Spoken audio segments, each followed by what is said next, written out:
Good day, everybody. This is David Ellis, and I'm back once again with another UCM Vibe Show. In studio today, we have a very special topic, and a topic that will be interesting to a lot of the people who are practicing holistic medicine out there. And the topic is the disconnect between the holistic and the medicine. I brought somebody special who's been a fan of Andrew's and who's been a mentorship student and who also has his own practice. He practices traditional Chinese medicine. His name is Shawn Bibby. I'm going to bring him on screen right now. Ooh, Shawn, tell us about yourself. What's that, David? Tell me about myself. Yeah, tell us everything. All right. So I'm Shawn Bibby. I'm just about to start my own company called My Infinite Health. But I've been studying Chinese medicine for 3 years. And I've just got my acupuncture diploma and license. And I'm almost finishing my advanced degree, which is a 5-year academic degree that's just crunched together in 3.5 years. That's impressive. I suppose my first question is that's a lot of studying. So, how does traditional Chinese medicine, which is what you study, TCM, how does it fit into the whole idea of holistic medicine? When we say holistic medicine, what does that mean even? Ooh, holistic medicine. And I like to think of it with a W, like holistic, because one of the big things that Chinese medicine still has intact and how they heal as part of a medicine is that they treat the emotions and the physical body simultaneously, and they're not separated. Mhm. One is intrinsically attached to the other, and it makes a very important difference when you go to treat. Okay, when you say it treats the emotions, what are we looking at? Break it down for me with like an illustration of what I mean. I come into you and I'm complaining like lower back pain. Tell me what goes through your head. First thing, when you got lower back pain, I'm going to start wondering about your body's resources, Hmm. or if you're in chronic fear and in a fight or flight state all the Hmm. time. Because basically, what I'm thinking about when it comes to emotions, and we're breaking it down in the yin yang theory, but Hmm. just opposites. It's like, which direction does that emotion go? So, like, back pain is associated with the kidneys, and Hmm. that is a sinking energy. So that's kind of like a way that I'm starting to look at things. Okay, Which way does emotion go? Does it go up? Does it go down? Does it go in? Does it go out? all right. So the thing about holistic medicine is that it's run very much counterproductive to the whole traditional medicine, and there has been a lot of backlash from the traditional medicine community, right? But then you tell me that you've been studying for like God knows how long, and you have like 3 more years. No, no, no. I'm almost done. You're almost Sorry, done. maybe I said that a little bit differently, Yeah, but but you've been in it for 3 years, right? yes. That's a lot of studying. Okay. Brains, I'm done studying. Time for some What practical application.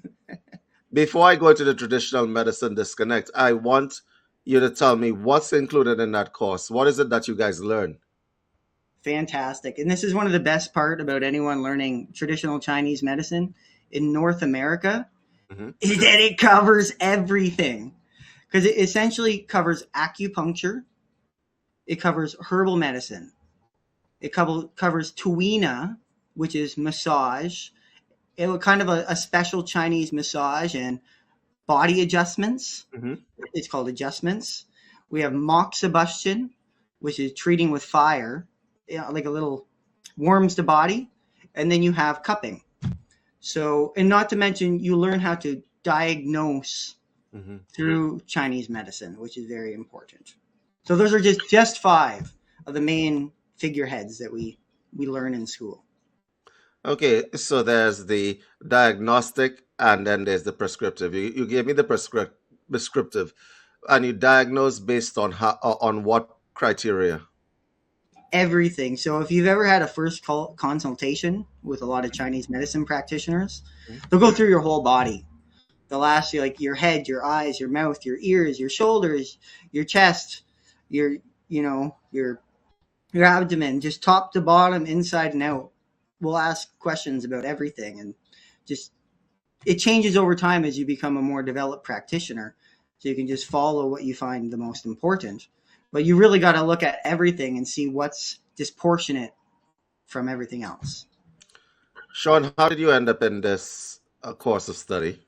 I want to know the background. Love it. I know, right? So, for the longest time since I graduated high school, which is over a decade ago, I was a carpenter. So, I grew up like with a long line of handymen and people do it yourselfers. Hmm. But I didn't see myself doing this whatsoever. But really, what happened, I just started getting some pretty bad body aches and pains, low Hmm. back pain, nagging shoulder pain, and ended up like just separating my life and becoming off the grid and being very naturalistic. let's just call it that for the better of 5 years. But Okay.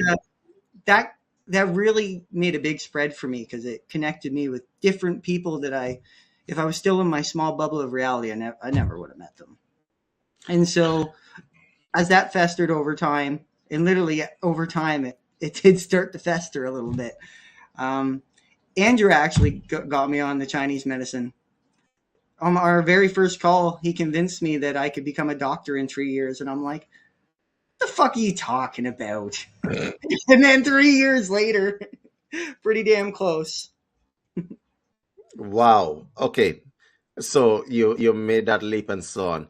But why holistic medicine? Why not, I don't know, become a massage therapist or Reiki Well, practitioner or something that like that? was, of course, everyone when they get into spirituality, and I'm not knocking it, wants to become a Reiki practitioner.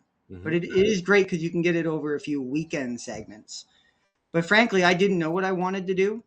And Hmm. frankly, I didn't know squat damn about what Chinese medicine even was. Because when it started, I was just, I was first going to do massage, just going to learn myofascial therapy. But then when I really opened up the cover and saw what Chinese medicine was, it really, really started intriguing me. Because I found out that it was actually learning applied philosophy. Like I've always wanted to learn philosophy ever since I was like in high school, but I didn't realize how I could make a living with it. Yeah, well, my minor is in philosophy, so let's philosophize together. Let's talk about the philosophy of TCM Right? and Yeah. so on. Okay, so you talk about the yin and yang. Talk to us more about that concept. Okay. Yin and yang, and just really thinking which way do emotions go? Hmm. Like anger. Like just I'm just gonna give some simple throw out some basics for people just to just think about because we've all experienced them before. But what happens? Which way does anger go when you get really angry? And is it hot or cold? Because like if you've ever heard the expression someone's really hot headed, anger tends to bring person's energy all up to their head. Hmm. So they get hot, they get flushed, they get lots of energy. Hmm. Where other certain emotions will bring energy down. So Hmm. it's basically is anger cold or is anger hot? Because heat tends to rise and cold sinks. Hmm. Cold goes down, hot goes up. And then just what does the emotion do? Because it's like, it's when you get a sudden fright, you have that sinking feeling and Hmm. everything rushes down. Or you have the expression, someone has cold feet before their wedding day. Or we literally use these expressions all the time. Now you see, I'm getting an education because I've always wanted somebody to break that down for me. And so when you're doing the diagnostic aspect of TCM, what are the tests that you put people through? You just ask them questions, or how does that work? It's, see, the thing, this is the beautiful liberty of being a Chinese medicine practitioner, Hmm. that it's part the Wild West in North America. It's pretty much the status quo in some of the Asian countries. But here it's still kind of getting its footing. So you can kind of take it any direction that you really want to. Hmm. So there's different schools. Like some people, pure interrogation. Some people will do it just by pulse. And So also in school, I should say this now, that we also learn pulse diagnosis with three Uh-huh. fingers, and we learn tongue diagnosis, which is very important. Oh, okay. I what does that look like? I have so many questions. Now you've opened up You're a opening can up of worms. Pandora's box, bud. I have so many questions. Okay, so you have tongue diagnosis. What you're looking at the parts of the tongue? You're looking at whether the tongue is moist. What are we looking at? Kinda. Well, like, so these are the things a lot of people just overlook, especially in Western medicine. They don't look at a person's tongue whatsoever. Hmm. So basically, you want to look at it. What color is it? Is it bright red?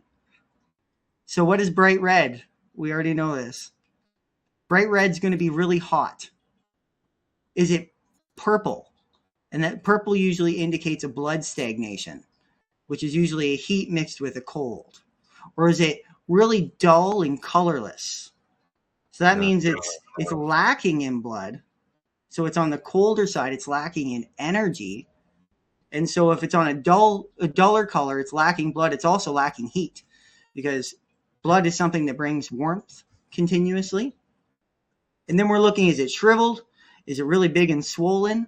Is there Hmm. too little fluids? Is there too much fluids? Is there a big crack on it? Where is the crack? Is there red dots on the tip? Are there red dots on the side? Is it got a no coating whatsoever? Or is it covered in thick, greasy, sticky tongue looking coating? Yeah. So, small disclosure: I did do some training in holistic medicine and stuff. So basically, you're looking at the body's reporting systems, Yeah, right? you're kind of looking at everything. I'm trying to integrate this into Chinese medicine, but it looks at everything quite holographically. And Hmm. that's where every system contains its microsystem. So you can diagnose the whole body through the tongue. You can diagnose the whole body through the pulse. You got hand practitioners, foot practitioners, reflexology, iridology. Certain people become really good at it. It's because each system contains the whole system within it if you know how to interpret it properly. Yeah, I can understand that absolutely. So, Sean, I gotta ask a question. You have like spirituality as part of your interests. When you are practicing, do the two combine in any way? Oh, they exponentially. And I feel like I'm so gifted and blessed right now having that coming in behind it, because it seems like everybody in acupuncture kind of has that inside them a little bit, and it Hmm. might be just budding and growing into their spirituality, or they're fighting some walls that they've had over time with spirituality. But I came with it with no expectations behind when I started, and Hmm. it's really helped me diagnose. It takes a lot of the pressure off, because when you understand some of the deeper philosophies, the less you do ends up being more. It's kind of what you bring to the table is Hmm. really, really important. All right. So you just came back from a tour to Scotland, Mm. Yeah, that right? was You that was had something. you had the experience of a Lucia Light, PMF. You were with Andrew and the rest of the gang, the This 19 of gang. us, 19 of us super people. And Tell me about that. can you just imagine what it's, have you ever heard of the book or the movie or the saying, meeting of great minds? Yes. And I'm getting goosebumps now as I say it, because this was my personal meeting of great minds. And Hmm. they were all my family. Each one of them, it was like we already knew each other. And Hmm. each one was a superluminal thinker. So each one brought this bright light to the table. And as we all sat down for the Last Supper, or the beginning of the First Supper, you know, just it's just so bright, and you leave with that feeling. You leave with that collaborative conglomerate of energy, and it's kind of like the new Auntie now. It's like, oh, this is what it looks like. This is how it shines. And That, just to say a little bit about it, but Yeah, the reason why I'm asking you this specifically is because everybody on that tour had some experience in some kind of therapy or another, which was actually very interesting that all of you guys got together. And that was obviously a very good opportunity and experience for you, And right? also a huge age dichotomy between everyone. Like there was, I think I was actually the youngest of everybody, and then up to 70s. So we just had this big spread. We had young energy, grandmother energy, and each person was capable of doing both at the same time. Excellent. Excellent. All right, so talk to me about the disconnect between the traditional forms of or approaches towards, well, I shouldn't say medicine, more like healing, Mm. and the holistic medicine, because everything you just said, somebody out there is in medical school is cringing. So let's hear it. What's an aura? Like, what's a meridian? But really, because of the internet and so many great minds, meeting a great minds and Mhm, pornography, but you know what the internet does? Like the internet is connecting everything. And yes. it's a highway that you can take it wherever you want to go if you Hmm. don't get distracted of whatever blockades are along the way. But just learning electricity, learning about the aura as a magnetic field, and learning about circuitry. And the more you learn about circuits and electricity and learn a little bit of electrical engineering, you'll find that anytime there's a circuit, it creates a magnetic field around it. And just we have so many different types of circuitry within our body. We have so many different organ systems, Hmm. channel systems that are each insulated differently and have a completely different resonance, which each have their own magnetic field with them. So we're getting to be able to break things down into magnetics, Hmm. but not to dispel the magic from them. Yeah. So what is this disconnect that happened? Because a lot of people don't understand that Hippocrates was the father of modern medicine. He was a spiritually gifted person as well. And so I think a lot of the times people tend to look at holistic medicine practitioners. And the thing about it is that you guys have been studying and you all refine your craft and stuff like that, right? You obviously are very much into what it is that you're doing. Hmm. How do you make that discussion? Let's say I'm a medical doctor and I reach the limits of what I can do for a client. That's what Yeah, usually happens. And I say, well, and you I'm try not. something else. You Try wouldn't something. Go ahead. Go ahead, you Sean. wouldn't believe how much I hear, from nurses and doctors already. They just say, you know what, we're not be able to do anything, but we keep getting great results with the acupuncturists. So maybe go see an acupuncturist. That Hear it is all the correct. time, or from nurses because there's quite a lot of nurses that come through, and they just say they have patients that have tried everything, and then all of a sudden they see really fast changes when they go see a traditional Chinese medicine practitioner, or just Yeah. something outside of the hospital setting, or Uh-huh. outside of the help that they're not getting. Listen, I got injured once, and I remember a doctor wanted to cut open my back, and it was trapped. I trapped some nerves at the bottom of my back. Right. It took hatha yoga. It took TCM acupuncture actually to help me manage the pain. I chose not to go the operation route. All right. That was the best decision of my young life. I'm telling you that right now Just because being a you never. wee tot. Yeah, because you're never the same after that. A back operation, you're not the same. No, you have like your fascia has a long hard time rebuilding. Like those slices through the skin, Yep. like your energy escape, but also just your collagen fibers that you have, unique fibers. They it's like this big block. They have a hard time recombining after that, so they have to go around it. So it's like a big detour of electrical information, sound Okay. information. Yeah, I honestly have a problem with massive intervention. Okay. People never see their healing as a step by step process. They just want the problem gone now. And that's a real problem that we're having. Okay. Because in my case, I had to take a little pain to learn a lesson. Does that make sense? Oh yeah. I had to take a little pain to learn to learn a lesson. But most people, once the doctor said, you know what, I'm going to cut open your back and take this out and screw this in there and do And that, they and say, that's exactly what I wanted you to say, Doc. I just said that's exactly, and then everything would be fine. Listen, I've heard some horror stories. I've heard some horror stories. People who went to dance, ballet as an example, very strict form ballet, and they developed back pain. And then the doctor said to them, okay, there's a degeneration in the L bones and S bones, okay? And we're gonna go in there and we're gonna like screw some stuff up, take out this and put some stuff back together. They're still on pain killing medication. Yikes. Because the quick question is, what is preventing this from healing? It's like, what is the root cause and what is the branch effect?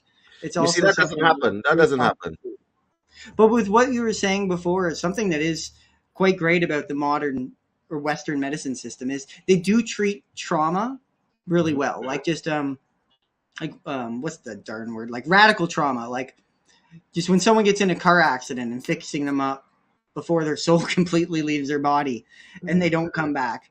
It's really good at mending things quickly. It's good at mending things quickly. The problem that I see a lot of the times, so let's say that you go to a doctor as an example, and you have, I don't know, you have back pain, like we just said in the Mm. other side of the fence. The doctor's not going to ask you, so how's your life been lately? Are you stressed? However, that person will leave the doctor and end up in my office. I'm a psychotherapist. You get my point? Mm-hmm, And then mm-hmm. I will ask this person, so how's your life been lately? Are you stressed? Right? You left one place to come here for me to ask you the same question, right? And this is what I mean by a disconnect, Yes. right? Because frankly, they don't have time. They don't have time to do all the simple things that need to get done. Very simple things that put someone on the track to healing. Like just getting a massage. Like if you went to the hospital and got a massage, well, people would be getting a lot better. Or they'd be lining up to get their massages. But these simple things would improve it a lot. And something that's overlooked, just for anyone who has back pain out there, Mhm. and you often hear about degenerative discs and how they're together and they're grinding on each other. Well, what supports the discs? Muscles. And so the question is asked: why are the muscles so exhausted? Mhm. Why are the muscles so exhausted that they can't support space between the bones? And that's usually because they've just been worked ragged. Correct. So I'm going to challenge you on a subject matter. Woo. So I knew someone who practiced Reiki. Mm. Okay. The reason why a lot of people have issues with holistic medicine is they say that it's unscientific. I'll give you an example of what I mean. I've done many things in my life that helped me study human anatomy. Okay, all It's right. very I have helpful. I have been from the training aspect, from the holistic medicine aspect, massage therapy school, and all of these things required me, and even the yoga teacher training as well. All of these things required me to learn anatomy. There was a client who had a stroke. She couldn't lift her arm. Mm. Okay? The Reiki practitioner was providing Reiki to the arm. You see the problem, Maybe. right? The Reiki practitioner is providing Reiki to her arm, right? So I felt it necessary to ask a question. The stroke originates in the brain, okay? It's deft to a part of the brain. You probably might want to work on that. You know what the answer was? The answer was the Reiki energy intelligently knows where to go. Now, this is why a I lot of love people this. This is why a lot of people have issues with holistic medicine. It is in everybody's best interest because you know what I've been trying to do for the last 10 years is try to build that bridge between the scientific community and the Mm. spiritual community, the alternative community. Because a bridge has to be built because there's a disconnect right now which is doing a disservice to people. Because if I go to a doctor's office and he has 7 patients waiting, and I'm giving shit to both sides of the fence, right? Because And you get so much healing done when you're sitting there waiting. okay, full disclosure, Shawn and I are in Canada together. You know that if you go to certain doctors' offices, they have 3 offices partitioned, three offices. So they jump from one office to the other office to the other office, right? And they see 3 patients at a time to maximize profit gains. And the best part is that the 10 minutes that you're going to see your doctor, you might be there for 2.5 hours. You're Waiting, almost 10 waiting, times, 10 times more time waiting than doing. right? And So that you you should ask a few questions, but it usually just gets the person frustrated, and then they grumble and complain, and it creates this whole feedback loop cycle. no, we want to get into that because that's a disservice to your client. So you're seeing 3 people on the go at the same time. You're jumping from one office to the other office to the other office, right? And when you get into one office, you see the person and you are supposed to make a diagnosis within 10 minutes Mm. of seeing that person. There I got is a no word for this already, David. I call them wartime practitioners. correct. It's something where you got all these wounded men or warriors, and they're just like, well, cut this and do this, and I think it's the remnants of that still happening. All right. But Shawn, the thing about it is you cannot make an accurate diagnosis in that time. You're making a diagnosis based on what presents to you, right? But we know, and it's not even a we know, this is common sense. What presents to you when you meet a person is often not what really is. True. And you're not going to Lots discover of that layers to people. in 10 minutes, right? So there is that aspect. There is that aspect. So obviously, people will leave the office because it's just another way of making people feel not seen and not heard. Mm. And here's something to interject with that, David. It's just so when they go to give this diagnosis and this treatment for this person that they've only seen for 10 minutes, they're giving them something not in the now. They're almost usually giving them absolutely nothing in the moment. Like just they might give them a placebo because they're so upset that like if they don't give the patient will get upset. Like if they don't give the patient something, the patient will get upset that they invested that time and didn't get anything.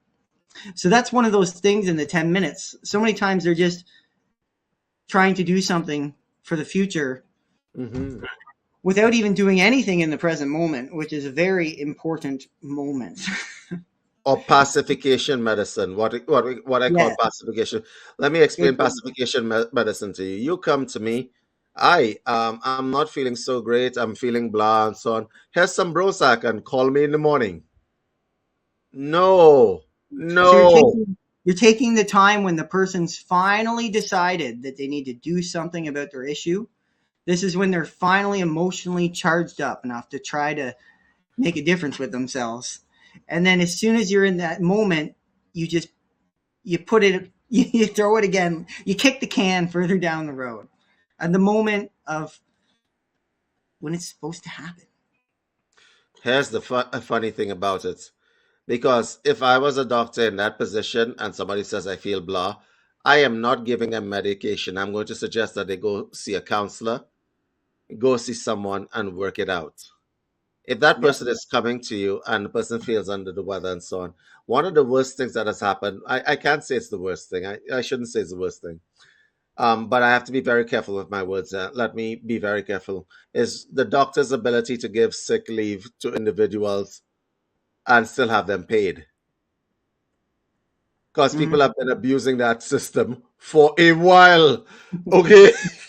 Yeah, People have you been better get abusing my that work system for comp. a while, I'm telling you. All right? People will go ahead and tell a doctor, I want to Some kill people might myself. need it, but I know what you mean.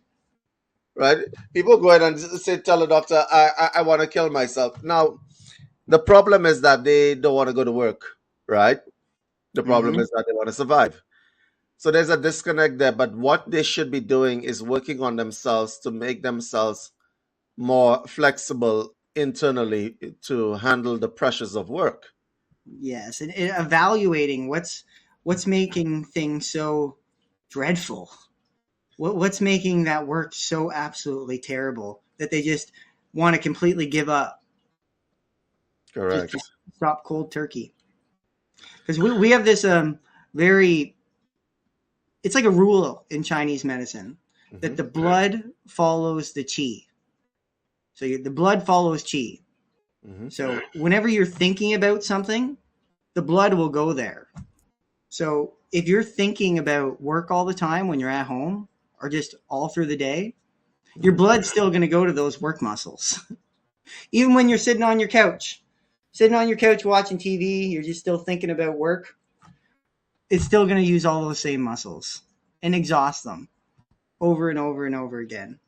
And then we have all the thoughts in the unseen parts of the body, like the subconscious and deep subconscious parts of the body in the nervous system. And that's going to bring a shitload more blood. And it'll exhaust people over the time because you just can't keep throwing blood. You can't keep throwing blood at it. It'll get exhausted and it'll lose its charge. I can imagine. And that's a very true statement. And for those of you who uh, doubt what Shawn is saying, think of the one particular situation where your thoughts are going to a particular activity and blood follows that activity, Very fastly sometimes. Yeah, right? tried and true example. What So David he's just mentioned. absolutely 100% correct. And then think of it in reverse. Think of it, you're stressing over a whole bunch of things. Guess where you're not, you're feeling the pressure. You know where you feel the pressure. Yep, and we So have that is a 90. true statement. We got 90% of those things in the subconscious too, and that brings Correct. just as much blood as what you're actually thinking about. All the things that you've just thrown a pile of forgetfulness over top. You know, and here's the things you have to deal with human strategies. This is the trickiest thing in holistic medicine, I find. The human strategies for masking the stuff that's going on with them. Someone will present to you as absolutely fine. They will come in front of you and say, I'm absolutely fine. I'm the peak of my health. All right. They might even do jumping jacks in your office. Right. These Mhm. are the masks that people wear when they're absolutely not fine. And I suspect that's where you check the body's reporting systems, because like the eyes don't lie, the tongue doesn't lie, and like a lot of things don't lie. And you got to know this like well enough doing what you're doing. The voice. Yep. Oh my God! So many times, like people will trip over certain words or certain subject matters. Like they'll be talking really fine until they're talking about their latest project and they can't get the word out, or just they talk about a spouse or a partner and their voice just sinks. But if someone talks about something what they really like, they get live and animated. You can just tell which way the energy's going in the process. Yes, and this is a lesson for you guys who are out there. When you're talking to people, you gotta observe what is happening. 90% of communication is not what's coming out of that person's mouth. It is the transmission that that person is trying to put out. And yes, this is a spiritual construct, but it's also a very physical construct, because let me tell you, in a conversation with somebody, people will be literally transmitting pheromones and a whole bunch of other things at you. Mm-hmm. And if, Electrons. and if you are not picking up what they're putting down, so to speak, then you're being a brick. Okay? Because what you don't understand is the thing that will cause a problem. Exactly. Mm. Let me give you an example of miscommunication. There was a book that was written some years ago called Men Are From Mars, Women Are From Venus. uh, uh, yeah, I right could back to 7 years old.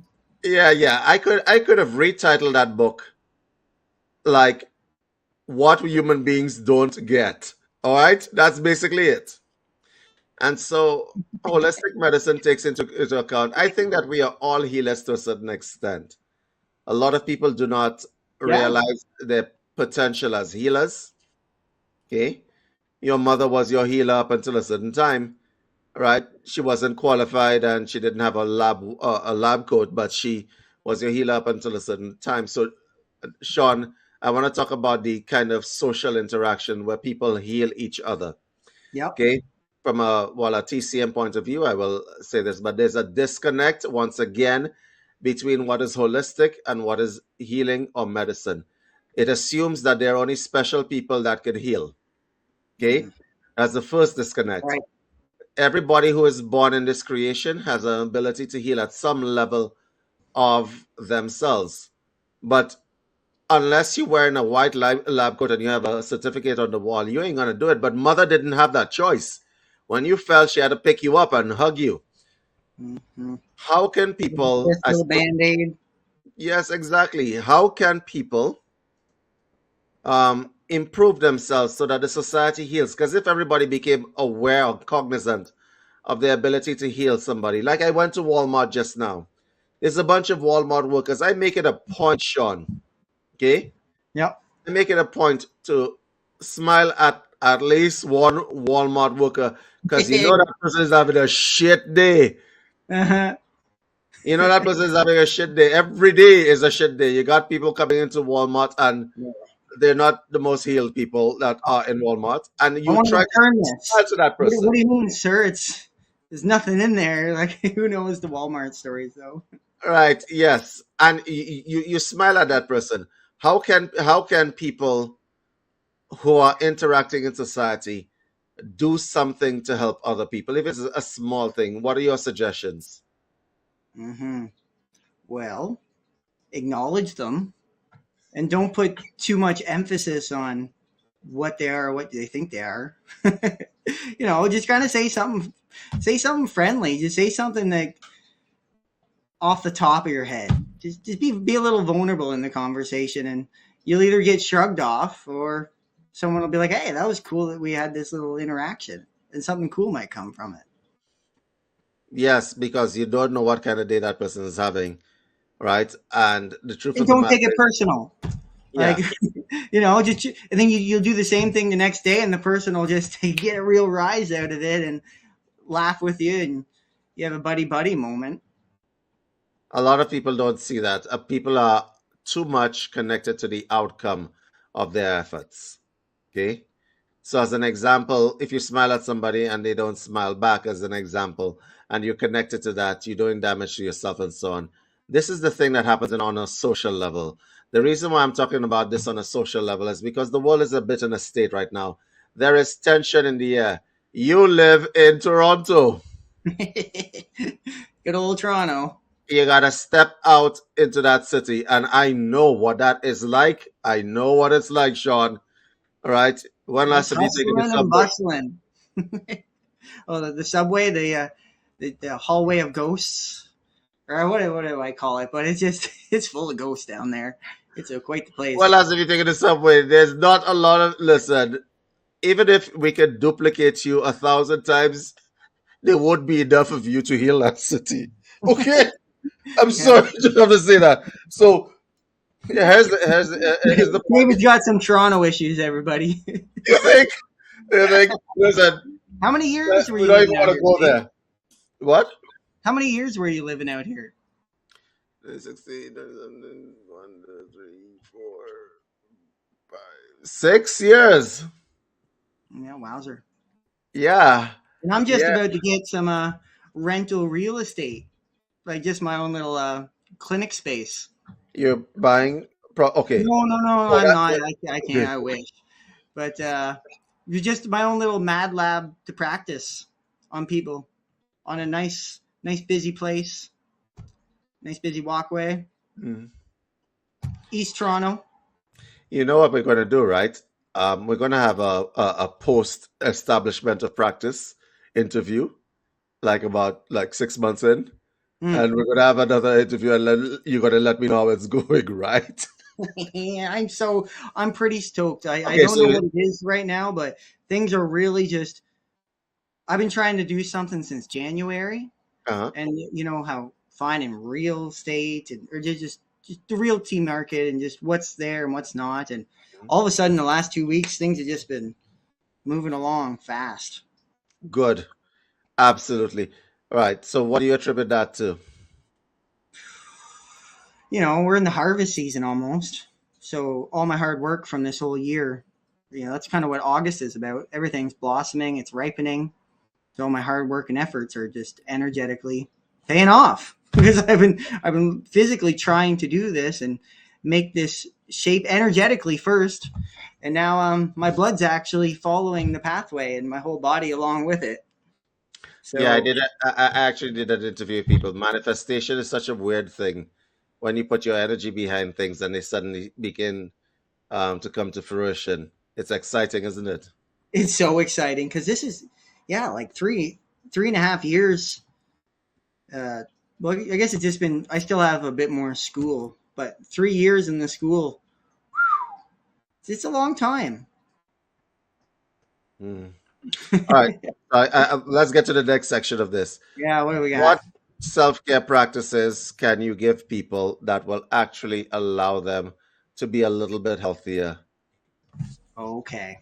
So what we can do, get outside, get in the nature. There's so many things for each individual, but Mhm. get a little foot bath. Just put some salts in it. Just do something that you like.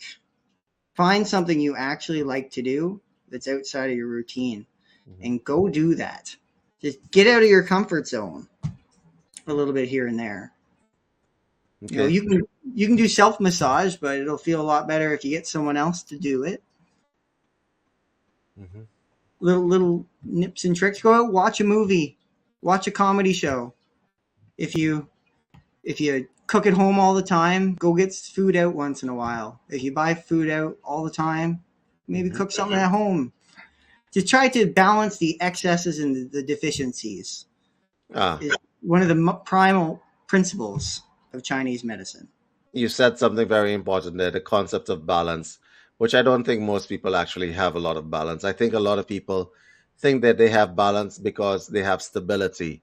People mistake stability for balance. Nothing is going wrong, therefore I am balanced. Yeah, stability can be a prime example of an excess. Because usually excesses are things that we do over and over and over and over and over again, Mhm. and the deficiency is all the things that we just don't have time and never do because we're doing this one. We're doing the stable things all the time over and over and over again, Yeah. just repeating ourselves. I think people have a lot of people live in fear. So, Sean, the next question I suppose I have in the last 3 years, we've been graced with something that has hit the entire planet, okay? Mm-hmm. Brought the entire planet to a standstill. The fear and the shock from that is still reverberating Big to this ripples day. Every healer everywhere. I have spoken to, and I speak to many, many healers on a daily basis. Every healer that I have spoken to says, yeah, this stuff is not over. It's not over. People still have trauma. People still have Well, side effects, here's and the so shit. on. Some of the best healers have got so entangled in it that they've stopped cold turkey in their evolution. Mhm. So like, because you got to be able to get beyond this to heal the people still stuck in it. Mhm. And so if you're really entangled and embroiled in it with all the madness going on, it's hard to heal the people who are still stuck in all that madness. So Yeah, like objectively, like be quite frank, I've developed this like I couldn't care because it's all every time you read a headline and you read the next headline, hmm it's ridiculous, and you see all the grooming that's going on, and it's like, whatever, they can try. yeah. The world is in a state. There's a tension that is in the air that is very unhealthy to a lot of people. Which is why I try to tell everybody that I meet, like, flash a smile every once in a while. It might make a difference, a very small difference, but at least some difference is being held. But I Like a think people are, connection, like yeah, moving out of isolation to a state of interconnectivity. Yeah, and I think a lot of people have gone into a shell state or incubation state or resting state or whatever you want to call that. And a lot of people during that time felt that the safest place was to withdraw and stay at home and stay away from people. Because during that time, we saw a lot of judgment. We saw a lot of negativity. It's like negativity had a grip on society, right? You had Sure tribes, it you is. had factions, tribalism, and all sorts of stuff. And I suppose the question that I'm going to ask you is, if you are in that state for more than a year, it becomes the new normal for you. It becomes adrenal exhaustion. It becomes fight or flight to the extreme. Hmm. Basically, your body loses the ability to repair itself because it is just so exhausted. Yeah, how do you get people out of that hypervigilant state and back to the normal state? Because honestly, Shawn, let me tell you something, right? I ask people on every broadcast, can you remember 2013, 2012, 2013? Can you remember how you felt, what you did? Where were you during those times? And now look at your life and see how it's squeezed down. What is the answer? How do we get people back to the state of interconnectivity that you spoke about? This might sound like a bleak answer, but a lot of the time, I'm just going to leave them to their devices for a little bit longer. I don't know what kind of timeout they be needing, but if they need a timeout, I'll give them their timeout until they can find their rock bottom. And then they'll come say hello. They'll say, you know what? I'm wallowing in my own emotions in my own little bachelor pad or house or whatever they've been doing. But I'm frankly to a point where I'll just let them be. Like I'll just keep doing having fun. Eventually they'll just hopefully shake out of it. Then they realize that, oh, all the plastic shields have came down. Oh, people are going to the park and having picnics. Oh, there's fireworks outside and everything's not canceled anymore. Things are just happening. Did you go to Caravana? No, I didn't go to Caravana. Okay, just asking. Right. All right.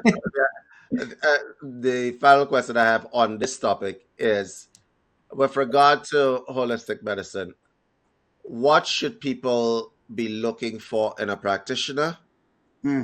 and what should be red flags for them?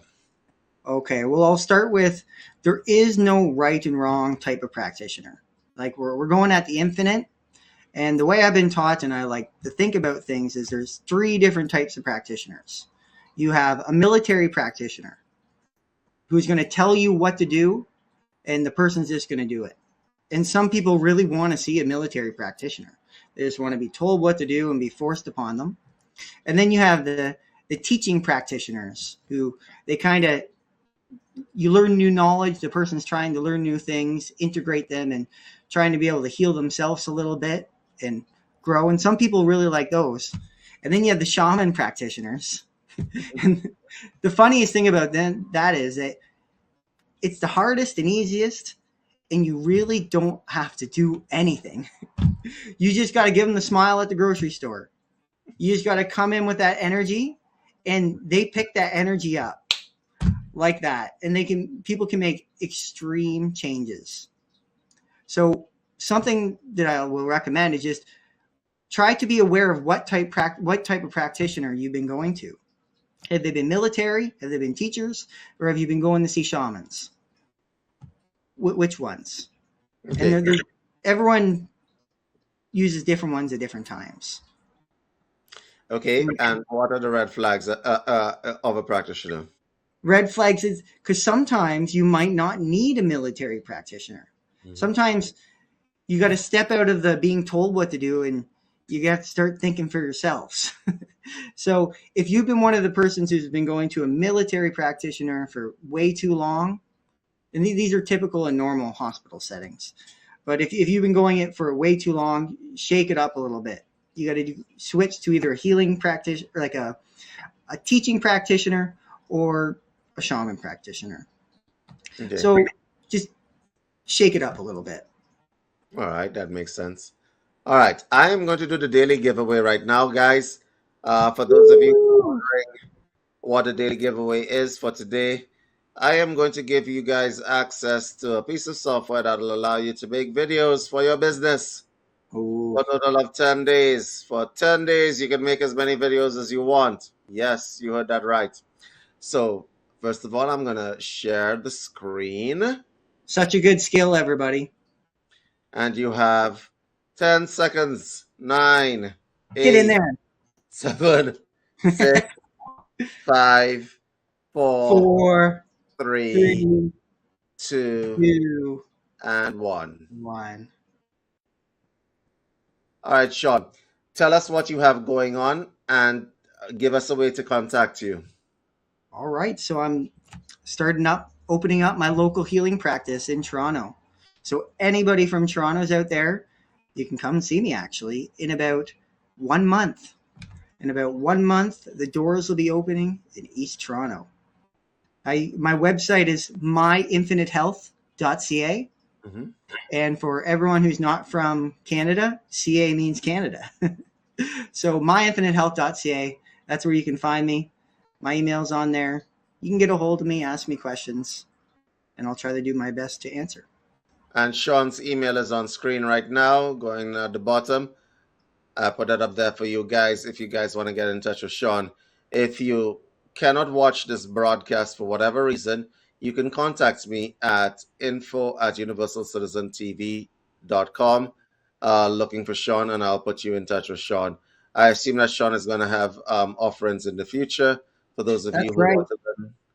For those of you who want to learn more about anything TCM, or just develop some strategies for becoming healthier. This has been an interesting discussion. Shawn, thank you so much for coming out. My pleasure. And for everyone watching, and this is not to sound pretentious, but I'm just starting up and you can watch me grow because it is going to be happening and you'll see the steps along the way. So and there'll be online things in the future and just watch it happen. Excellent. Thank you so much. Yeah, Guys, thanks, David. we'll see you guys next week.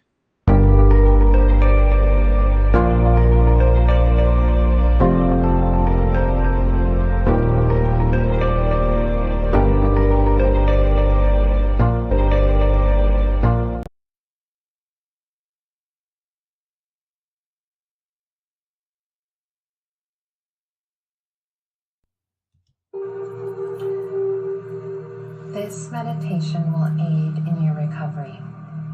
If you've been experiencing cancer or any other serious illness in your life, this will aid in your recovery. I'm a spiritual counselor specializing in cases of trauma and illnesses. I practice out of the broom closet in Regina, Saskatchewan. I'm here to help you on your journey of healing and here to help you delve in, activate, and work with your body's natural healing capabilities. And so very tired. 19 and so very tired. So relaxed. And you. Hello there. My name is Juliet Karaman van Schardenberg, and I want to welcome you to another meditation to help you reduce anxiety and stress. Now again, I'd like you to take a moment, relax, settle down